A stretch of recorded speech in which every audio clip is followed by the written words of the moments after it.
Yes, graduates, welcome to Hard Talk Podcast with HTK. Fasten your seatbelts.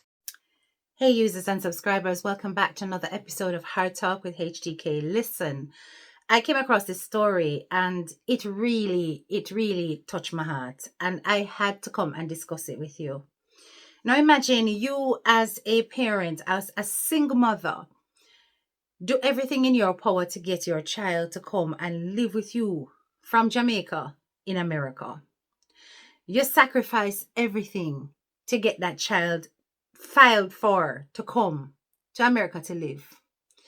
And your hope and your dream for this child is to make sure that that child has a better life than he would have been cut out for in Jamaica.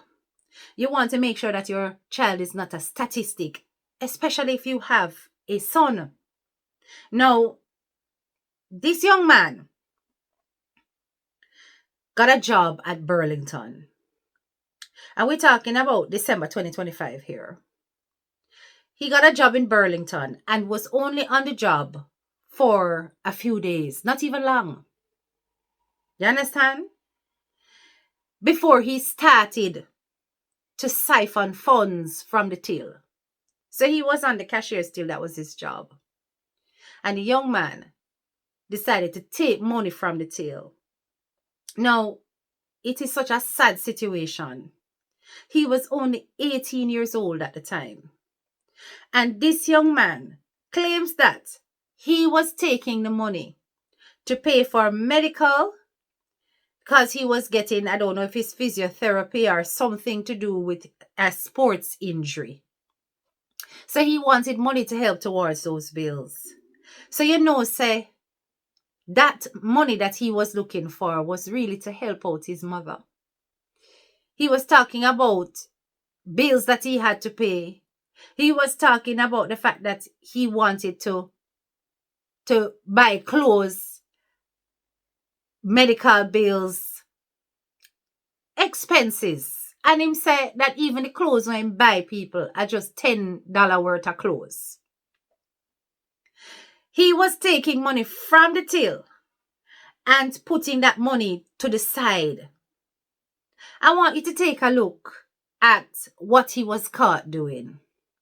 Because when me see this thing, me say, boy, this young man don't know say a foreign this. And when it comes to security, cameras are everywhere. And camera pick up what he was doing. Camera watch him collect the money from the till and put it to the side.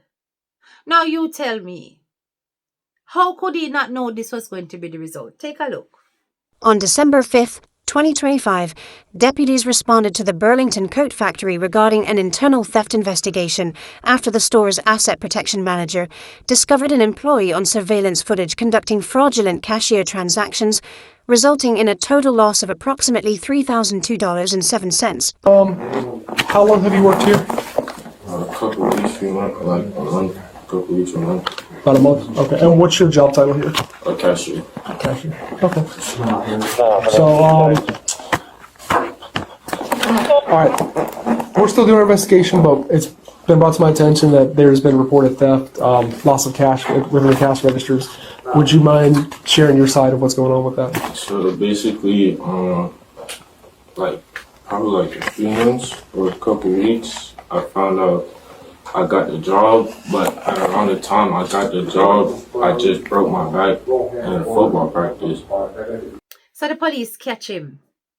The cameras catch him, and of course, Burlington made the report. But let me tell you where Burlington was sneaky. You think it's just recently them catch him and then them decide, say, okay, we're gonna do this. No. Burlington was watching him. The cameras were watching him. They saw, because the till come up short. When you put something through the till, it's going to say that the cost of the item is X. When the people then pay cash, that money has to balance off with the items that you put through the till. So when they check the till at nights and balance off the books, it's going to be very clear that the till come up short. Now, when you clock in and you go on a till and you log in to the till, Are your details dep on the till, you know? I know the previous person named dep on the till. Our employer number dep on the till. Or your number dep on the till. And even if them don't have a system like that, they know the times that you were present. And them just have to go through the camera and see on this day who was at the till. That make the money come up short. I watch each person. It might take longer man hours to do it. But in this day and age, most places, they have these electronic digital tills that anybody that log in, them have to put in them number, them employee's number, and them know say this is the person on the till at that given time. So when you done your shift, your section have to balance. You understand? I don't know what possessed this young man into thinking that he could get away with something like that. Listen to what he said he used the money for. You know what is wicked about Burlington's actions? They watched and they waited for his charges to escalate from petty larceny to grand larceny.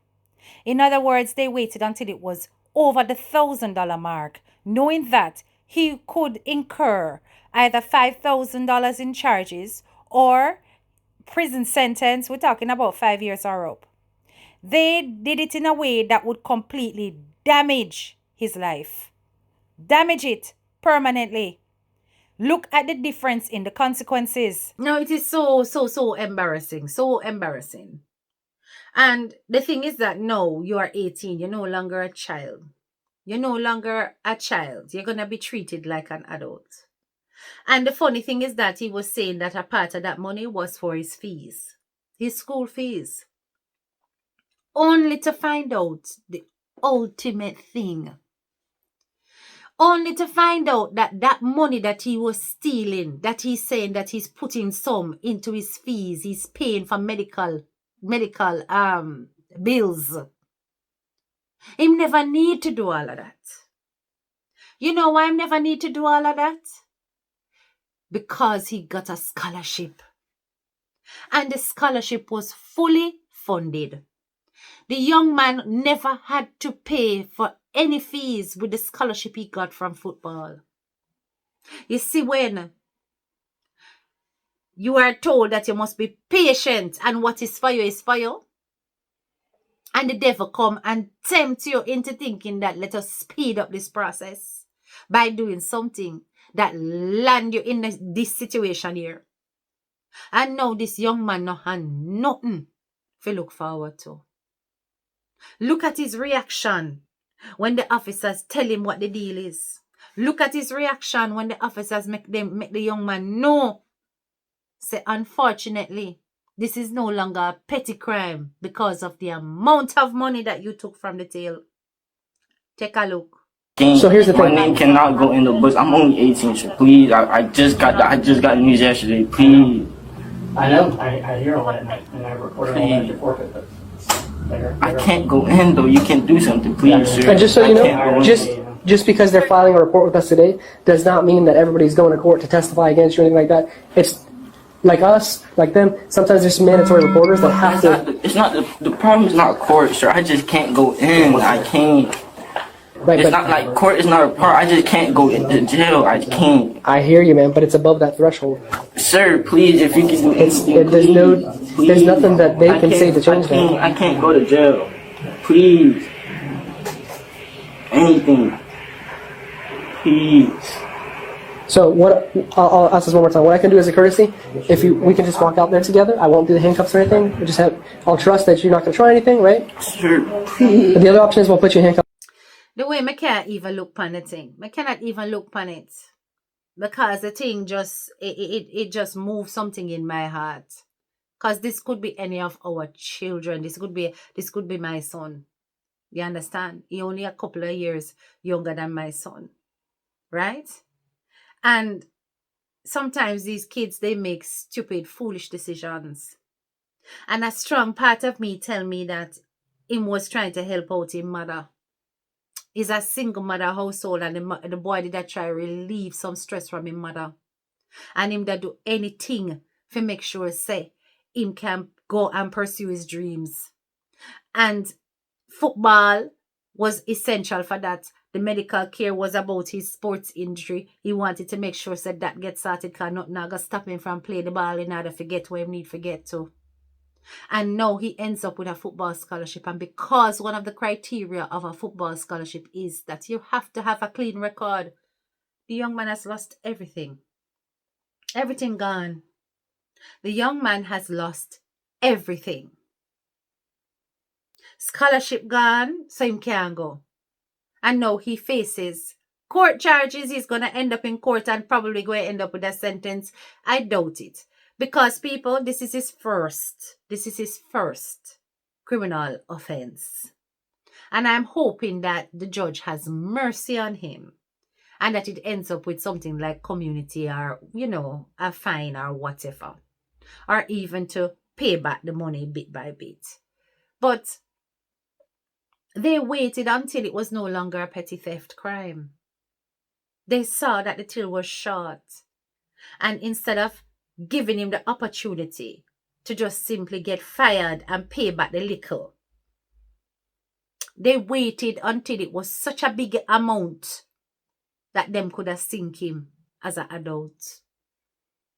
It's not something that could not have gone on his record. It have to go on his record. And straight away, that means say his entire future is gone.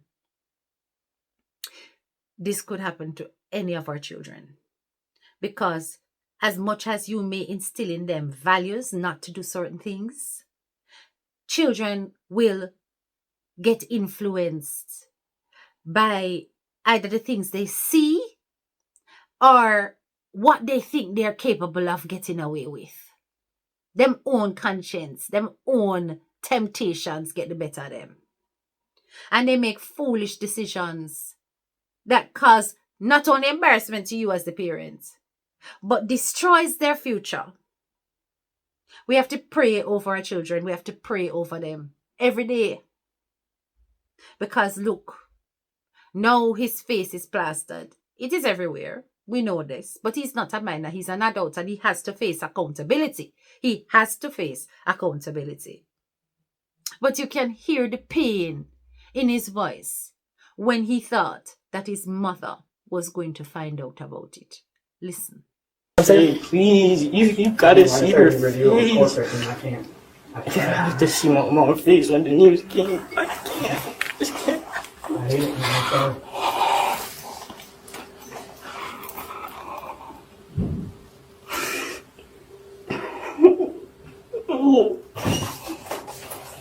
I know it sucks for right now, but pretty much all the process is at this point is you come with us, we take you down there to get your fingerprints, and you'll be out in a couple hours. Right now, this is my life we're talking about. I just got a scholarship, a maximum. Believe me, like I told you. So this is above the threshold to where I can just give you a piece of paper and walk away. No.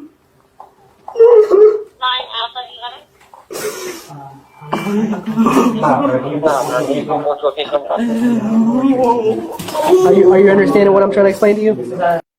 So, the lesson to be learned here is for young people out there who are in similar situations, keep pressing on and keep doing the right thing. Work for your money. Use legitimate means if you come up short, because he could have applied for a loan. He could have asked for a salary advance. There are things that you can do to help yourself that does not lead you down a criminal path. You understand? And when it comes to you as a migrant teen in a big foreign, just know that they will use the system against you 10 times harsher than them own. Because them already know want to know they know. You understand? You take up space as far as they're concerned for one of their own to get the job. So when you go there and you do fraud or you do any kind of crime, they will go make sure that the system come down on you 10 times harder, because all of them have this mindset that they want to forget deep. You let down your mother, you let down yourself.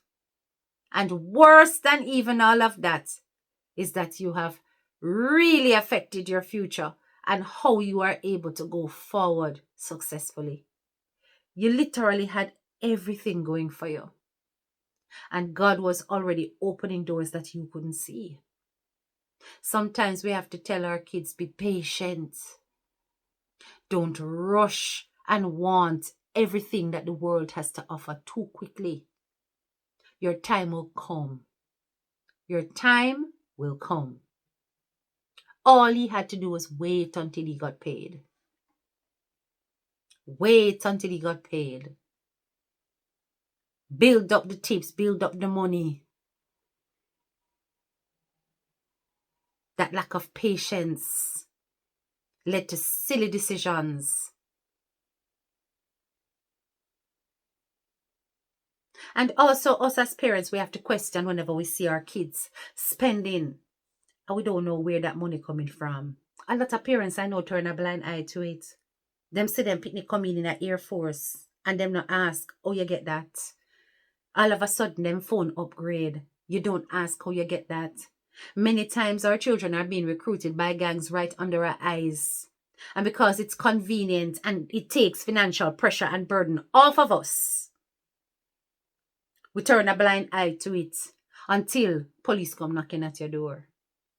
Don't let that be you. Be nosy in your children's life. Find out where they're getting their money from. You understand? No child is supposed to feel as though they have got to look after themselves financially, especially if they are in school, full-time education.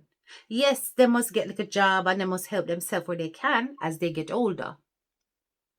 But if they can't afford to go uni and college and all of that without doing something dodgy, and you can't afford to cover certain expenses, then it is time to set some realistic goals in their head. You're going to work. You're going to save. And when the time comes, you go to uni part-time or you go to college part-time. Because you've built up that money. Do not live above your means. Now hang your basket where you cannot reach it. Anyway, if you have made it this far into the video, don't forget to hit the like, share, and subscribe button. And of course, click that bell if you are new to my channel. This is your girl, Head Teacher K, and I'm out. Bye.